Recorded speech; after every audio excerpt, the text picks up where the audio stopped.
هیچ میدونین که صدف وقتی یه ماده خارجی واردش میشه برای اینکه از خودش محافظت کنه یه مایع رو ترشح میکنه که در نهایت تبدیل به مروارید خوشگل میشه.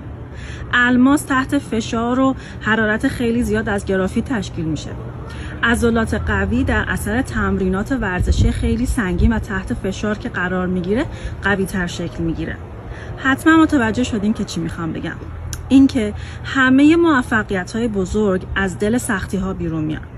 اگر توی زندگیتون توی مرحله هستین که تحت فشارین، بدونین که اونجا نقطه رشد و شکوفایی و درخشش شماست.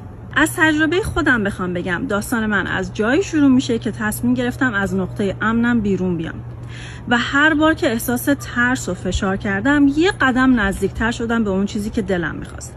اون چیزا آزادی زمانی بود، امنیت مالی، اینکه بتونم کنار بچه‌هام باشم، برای خودم اونا وقت بیشتری داشته باشم. مسیر برای هر کسی فرق میکنه، اما نقطه مشترک اینه که ما هر کدوممون باید از یک جایی شروع کنیم. اگر توی زندگیتون تحت شرایط سخت و فشار قرار گرفتین، شاید واقعا وقتشه که مسیرتون رو عوض کنیم. درست مثل همون کاری که من کردم.